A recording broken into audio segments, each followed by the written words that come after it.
Hello, hello, hello, viewers. How we doing today? I trust we are all blessed and highly favored. It's your boy Ademola Ajayi, and I'm here with my wonderful, amazing co-host today, Modupe and Adebola. How you ladies, beautiful ladies? How you guys doing? I love the attire. You guys are looking amazing. What's going on, ladies? Thank you, sir. I am Thank you, blessed thank and you, thank you. highly favored. Awesome, awesome, awesome, awesome. Well, our viewers, it's another excellent day. We're here with you. This is the podcast, our podcast, The Wealth Bridge, where we're connecting all our immigrants, our, people in the diaspora. We're bringing everyone and we're bringing value, to you all. Today, we're also going to be talking about a topic that we most often overlook. And Mm. today we're going to be really, discussing an issue that, often goes unspoken, especially in the immigrant community and, and the as diasporan as well. The connection between, money and mental health. This is something we don't often talk about. And we've seen too many cases whereby people just drop dead just in the name of I'm trying to make it. I'm trying to put food on the table. So many people, carry the pressure of supporting the family members back home, paying bills, building, wealth, raising children, and trying to succeed in a new country. While financial success is very well celebrated, the emotional cost is often eaten. So today, you know, I have my awesome ladies that are going to be doing justice to this topic, and we're going to explore, how anxiety, shame, comparison, Mm. financial pressure can affect our mental health, Correct. and practical steps that we can take to Mm. build financial and emotional resilience. So my first question will be going to my awesome Modupe. I love the white with the orange. Wow, looking nice. All right. Let's She's go. Let's go, brother. Let's Let's go, go. brother. So my first question to you, and I hope our viewers, you're Mm. all locked in. Let's be locked in because today is something that really would resonate with almost Mm. everyone. And I want us to be thinking as we're talking about this topic. I want you to also start to look at it yourself, examine yourself, look at your own picture. What am I doing? Is my my mental health, is it stable? Am I doing beyond what I need? What's the balance? How do I balance this? So, Mm. Modupe, my first question to you, would be, why is mental health rarely discussed alongside money in many immigrant communities? Thank you very much for that question. And to be honest, we are not being oblivion of the fact that we have quite a few people out there who are going through, a particular mental state or the other. The goal is not to shame, but the goal is to create awareness. And I think there are several reasons why a whole lot of the immigrant diaspora community will really discuss mental health. I'm open. I don't have the data. I'm open and that, maybe the statistics would have changed, given the kind of awareness that's been out there. What we are doing today is just to also add our own thoughts, to this conversation. And I think there are several reasons why, this immigrant community, diaspora communities will shy away from it. One of the reasons will be that many immigrants grew up in an environment where survival, is like, that's it. Survival comes first before every other thing. So I'm saying, let me bring it down to our level listener. So I'm saying, oh, there's food on the table. Children have been able to go to school. The bills are being paid. So we're not like out there in the rain or in the snow. People assume everything is okay. Okay.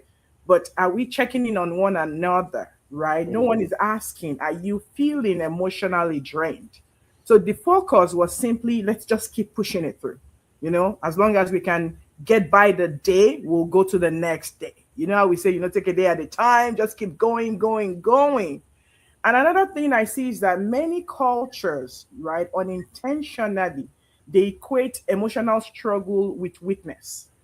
Mhm. So since that's become, it's like, okay, you're calling me out as being weak. If I come out there and I tell you, there are certain challenges when it comes to mental. So you're expected to be strong, pretty much. Man up, man up, man up, woman up, woman up, woman up. Strong for your spouse. You have to be strong for your children, strong for the relatives back home, strong for your community. So many people all of a sudden become experts at hiding things. Did you see that? So instead of me sharing and telling you this is what I'm going through, right? While quietly, trying to find solution, they just now become an expert in hiding it quietly, carrying enormous burdens. And I think the third one is what I would say is right. There's a lot of pressure of success. So when someone relocates abroad, and this is the reality of it, everyone assumes you've made it, Adebola. Mhm. Yeah. Oh, Adebola. They're like, shoo, you got a visa? Yeah. Seriously? You crossed the border? Shoo, you have money planted at your backyard. Now, family members don't see rising housing costs, Hmm. the childcare expenses that I have to drop that child at the daycare, taxes, or they don't see a lot of debt that you probably have to now deal with, or the loneliness that sometimes come with starting all over again, because now you're left a familiar terrain to a new terrain.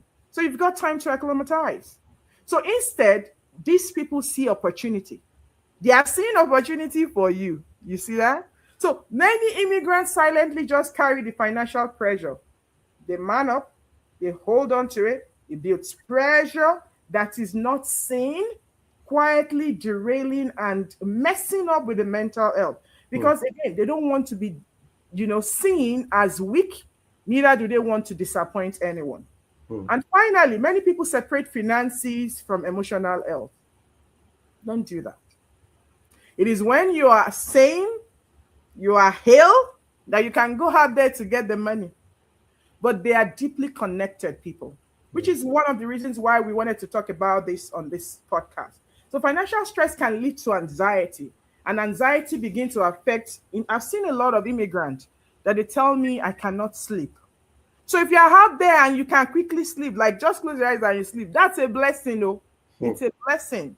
There are a lot of our brothers and sisters out there that they are sincerely desiring to sleep, but because again their mental health has been messed up. Yeah. Anxiety affects sleep.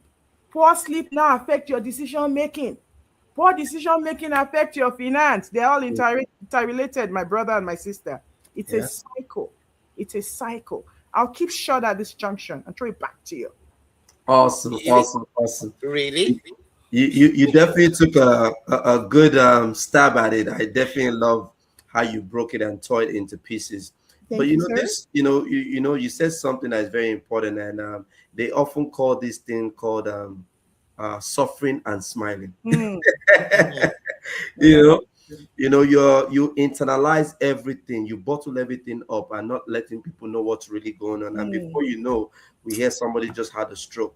We hear somebody obviously. just had a heart attack, Mm, just because of some of all these things. The pressure is just too much. And mhm, you started with something which is important. You talked about anxiety, and how anxiety spirals out into so many other things. So I'm going to ask Adebola this question. So Adebola, how do you think anxiety, shame, mm, compare, the comparison effect, mm. how does it affect our financial decisions, you know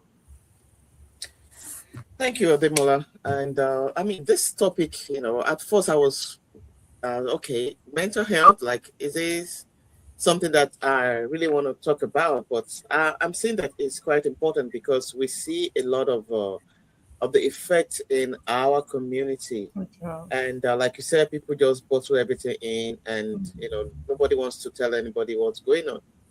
But talking about anxiety, talking about shame, comparison, which is, that last one is even something that is all over the place now. Social media is making it a real problem. Like, everybody's trying to compare themselves to what somebody else is achieving, not knowing what people are doing or what really is happening on the other side, on the other end. Uh, I would say that you know this can really, like, quietly control the financial decision of anyone, even when someone knows what they are, I mean, what they should do. You know, when we Mm, talk anxiety is, it's like the need to feel safe. You mm, feel, and financial anxiety can make people do things that, like Mudupe started off with, things that you wouldn't want to do. Rush into financial decisions, make the wrong decision because you're anxious, you are fearful, you are afraid that you don't want to do something wrong. Oh, let me just go with this thing. Anything that comes, may be ready to just take it up. Become overly restrictive and feel guilty about every expense. That's another thing.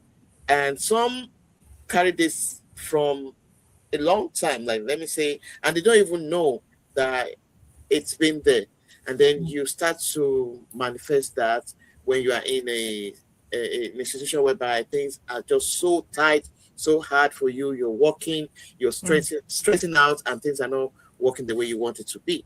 And also talking about shame. Oh my, that's very common. yeah. Like people wants to show off, feel, act like act what they are not. Let me put it that way. And this is sometimes because of shame. You don't want to be left behind. You don't want people to think you are not up to par like your mates are or like other people are. And then you hide things. You hide your, debts. You even delay getting help. You're not getting the help that you're supposed to get because you feel that ashamed that, oh, you don't want this person to know that you are going through this particular thing. So money shame can lead to a lot of things. You believe that you don't even deserve wealth, that it's not for you. You believe, oh, that's uh, you know, uh, looking for money or even working for money. It's something that is sinful sometimes. That's some of the things that are common in our own community. You may think, oh, I'll just manage what I have and just keep suffering where I mm, am. And you also avoid asking people questions because they fear uh, people will judge them and all that. mm, And the other one I already talked about the comparison. Give it to social media to help you to destroy some To blow help it out you of manifest proportion. in that, yeah, in that area. mm, It has really intensified the comparison thing.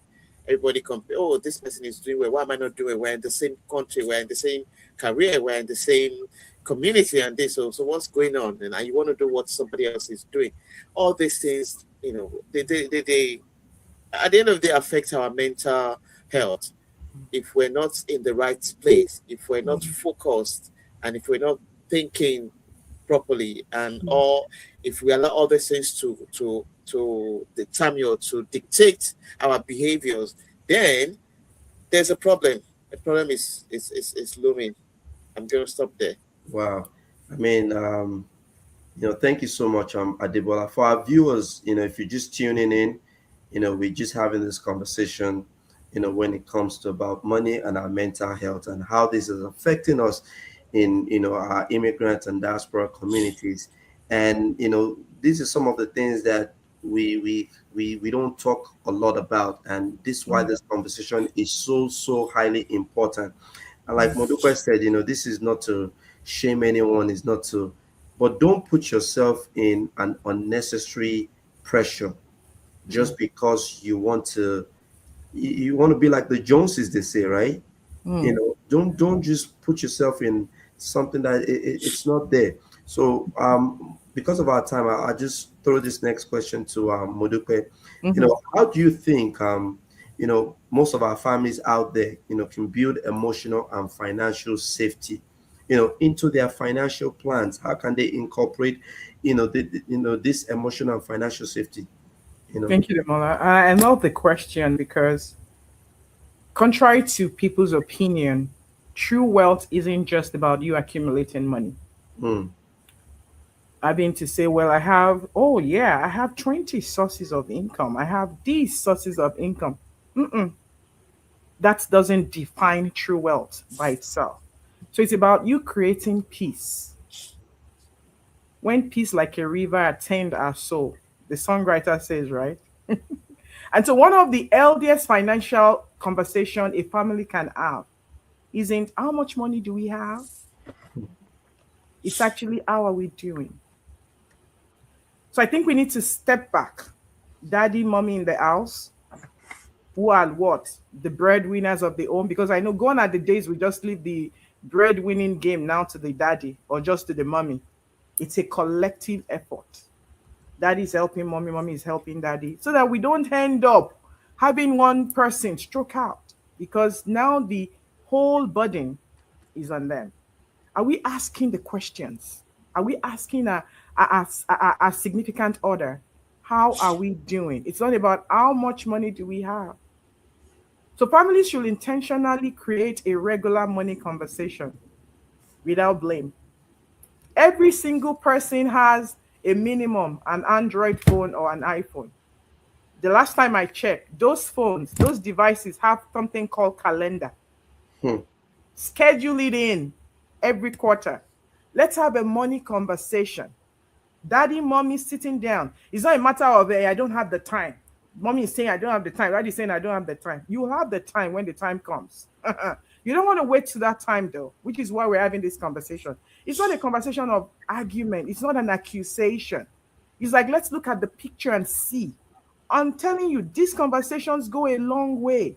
Yeah. What if I'm no longer here? Can daddy take over? What if I'm no longer here? Can mommy take over? Honest conversation, Demola. Just honest conversation. Oh, I've been spendthrift. Oh, I've just been so casual with my spending. Where are we spent? Where are the money go? What are the outlets we have? What am I worried about? What are the goals that excite us as a family? What are we worried about? Where do we need help? We need to start speaking to a tax strategist. We need a financial professional on our side. These are conversations that reduce fear. What you know will not kill you. I know some people say what you know will kill you. Say, Take it to the lawyer. What you know will not kill. Now you know how to plan better because uncertainty is often more stressful than reality. Okay? So if we know this is what we have, now let's know how we can build together. Another important step is, and I'll say that and shut up, is building emergency savings. hmm. Emergency funds don't just protect your finances. They help in the days of unforeseen contingencies, knocking at the door when you least expect it. You don't need it. They protect your mental health. They protect our mental health. Yeah. When unexpected things just comes knocking and showing up, you are like, Uncle, I didn't call you. Why are you here? And the roof or the clinic is, I did not call you. You don't immediately panic because now you've been prepared for it.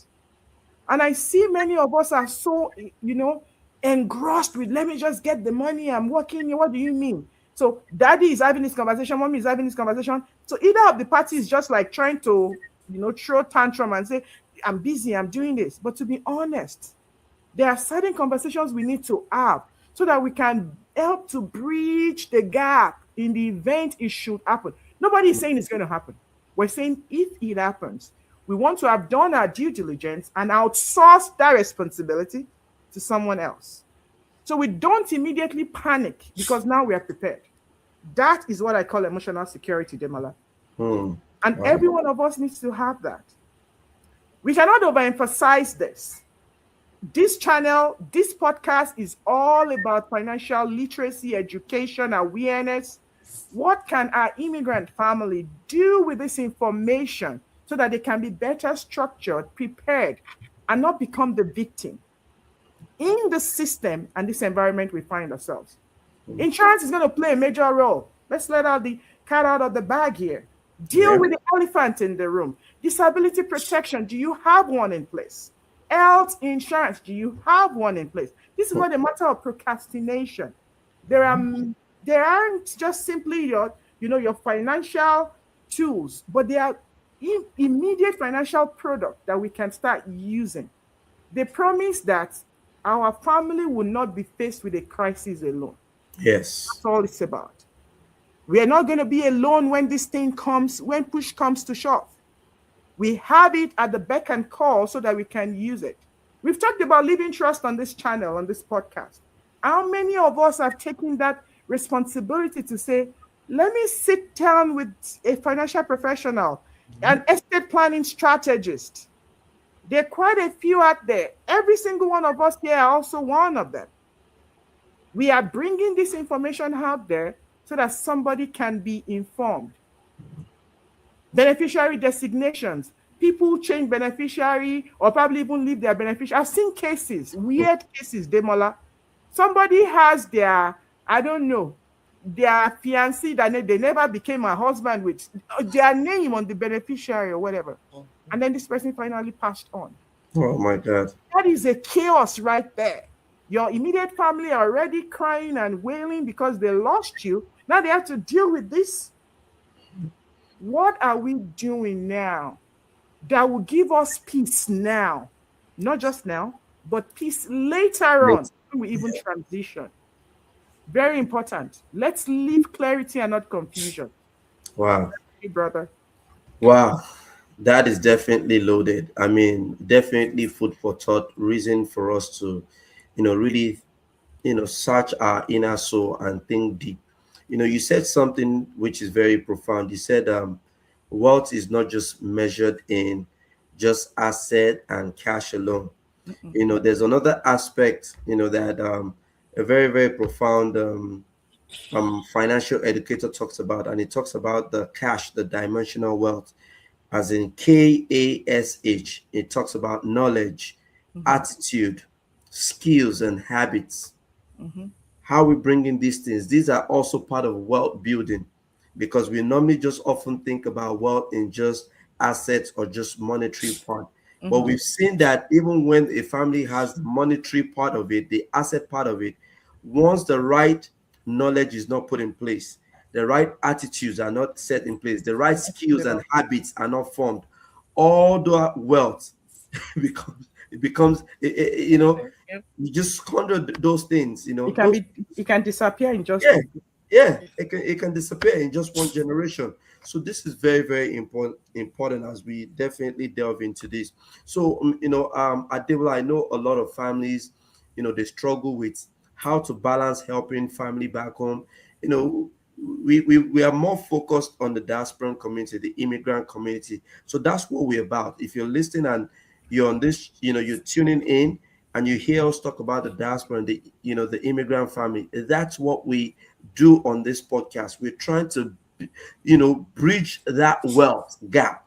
That's the essence of what we're doing. So Adebola, how can someone balance helping family back home without creating a financial burnout? All right, thank you, Ademola. And I believe we've talked about this, In uh, previous episode. previously some in some Mhm, of our episodes Yeah. about helping families back home. You know, helping families back home should be part of a financial plan. It shouldn't be like an emergency that controls every paycheck. That mm, every paycheck something must come. No, it should be part of a financial plan. Generosity should never destroy your own financial stability. The fact Wow. that you're helping Okay. back home, yeah, shouldn't mean that no, you have to kill yourself. You have to create a monthly budget that goes into that and try as much as possible to keep to be consistent with that, with mm. whatever you have budgeted for that, That for helping season. families back home. Mm, Okay, treat family support as a plan, paying part of and just like housing, just like transportation, just like your retirement, just like childcare, make sure that you make provision. Separate emergencies from ongoing expenses. That's also very important. Not every request is an emergency. mm, You should be okay to say no sometimes, and there'll Yeah. be times that you say, "Well, I wish I could help more, but this is what I can do at this time." That's it. When you set healthy boundaries, you're actually taking care of both your finances and your mental well-being. So you have to set healthy boundaries. You have to make sure that your no is your no. When you can help, you can help. When you can't, don't let people like guilt or shame you into doing, Guilty pew. you know, you know, into doing beyond your means. I've, like I said, separate your emergencies from ongoing expenses. give from what you have. If you don't have it, you don't have it. Don't go into debt because you need to help somebody. It's so, why would you want to go? You didn't go into debt for yourself. It is when something is needed that you now bring out credit cards, or you go and take a debt. You know, avoid using credit cards or personal loans and things like that. Your retirement funds, to help to send money back home and all that. You are destroying your own financial future.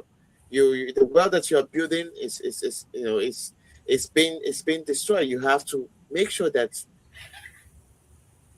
you come first, because if you are no more, there's no way you can help the family. If you don't have a job, if you don't have anything to fall back on, how can you even help family? Hmm. Helpful rule is that do not destroy your own financial stability to prove your love. Protect your own household first. Wow. Set clear expectations before sending money. Make sure your basic responsibilities are covered, your monthly bills, your emergency, retirement contribution, your children, and your household needs. These are important because you have to save yourself, because you can before you can save somebody that is drowning, and Yeah. that's very important. A lot we've made mistakes in this area, but Mm. we're learning now. And when you learn something, when you have an understanding of how to, the knowledge, you don't go back to the mistake of the past. Okay, you don't. You can even create a family support fund if that's the case, if it comes to that. But make sure that you take care of yourself. It's very important. Take care of yourself. Take care of it. Don't worry about disappointing people. They'll be disappointed, and it will come and it will go. Yeah. Like they say, everybody will be all right last. Everybody, Last, last. exactly. I can't come and kill myself. I can't go again. Yeah, Wow, I thank come you. and kill myself. Thank you so much, Ademola. And I think this question I'm about to throw to Modupe is so important. In our community, we normally don't seek professional help. We see it Mm. almost as a taboo. So when should someone seek professional help for financial stress or emotional, struggles? When should they? Like yesterday. Like right away, I'm just being honest, like yesterday. Even the professionals have their professionals. You get it? Yep. You see? yeah. So earlier than most people think, we need to start reaching out for help. Many people wait until they are overwhelmed. Okay. And at that point in time, it's like, well, we'll have to just deal with, one thing after the other. But you don't need to wait until the house is on fire before buying smoke detectors. Do you agree? Oh So the my same principle applies here. I just want to make sure it's relatable. And so you're now like, okay, so the fire has actually occurred. Then you now go and buy smoke detector. Uncle, auntie, the deed is already done. So if you're constantly losing sleep, over money, or if you avoid paying bills, or financial conversations always end in argument, my uncle, my auntie, I'm looking at you. They're always throwing tantrum when mommy says something. That is already being defensive. And then, auntie, you're already being defensive when daddy is saying something. You need to seek help. If anxiety is affecting your work, you're scared, you're just overly, overwhelmed. If you're making impulsive financial decisions because of stress, then those are the signs it's time to seek help. God. Seek help. There are reasons why these professionals are out there for a reason. Now, you might even seek help, mental health, specialist. If you think, it's already getting to that anxiety, you know, level. None of us here have the badge of that. So don't come for us for mental health conversations. But if it comes to money conversation, we will be happy to have you as our guest. And seeking help isn't failure, people. That's one of the things people run away from. I'm going to quickly wrap up so I can throw it back to you. It is not failure. It's not a sign. It is wisdom, actually. So Yes. sometimes you need a financial professional. It could be a therapist, it could be a counselor. Sometimes it's both. Many problems and emotional struggles often overlap. And so addressing one without the other is like, tishen kankan. You get it? So for my immigrant families especially, there's another layer. Many people carry guilt. Hmm. Guilt about not sending enough money home. Debola was talking about all of things. Guilt about saying no. Some people are even checking you on all devices and calling you out. And I remember that my mommy is the one that can call your school fees when you're back home in Guinea. And so it's a lot of guilt and this emotional burden that we carry. And many people don't have that experience. You know what? Congratulations to you if you don't. But healthy boundaries are not selfish. Debola talked about it. And one thing I'll remind our client is financial planning is about more than numbers, helping people sleep better. What keeps you awake at night? If there's something that keeps you awake at night, you need to seek help. You need to seek help. Back to you, sir. Thank you so much, man. I wish we had more time, but I'm believing and I know for a fact that, my awesome, awesome co-hosts, they have done justice to this topic. So I want to thank you, Adebola. I want to thank you, Modupe. And I want to leave this with our viewers, this Mm, last takeaway for us to just understand. Money is an important tool, but it should never come at the expense of your mental health. mm, Financial freedom isn't just about having more income, it's about having peace, healthy relationships, and a plan that protects your future. I want us to understand that a healthy mind makes better financial decisions, and a sound financial plan creates greater peace of mind. When we care for both, we build stronger families, stronger communities, and a lasting legacy for the next generation. mm. Until next time, Okay, then. share, like, and subscribe. We'll see you next time, the same hour, next Saturday on the Well Bridge. God bless you. Thank you, Adebola, again, and thank you, Modupe. Thank you, thank you, thank Everyone, you, Ademola. God Thank you, bless. sir. Thank you, ma'am. Bye. Bye.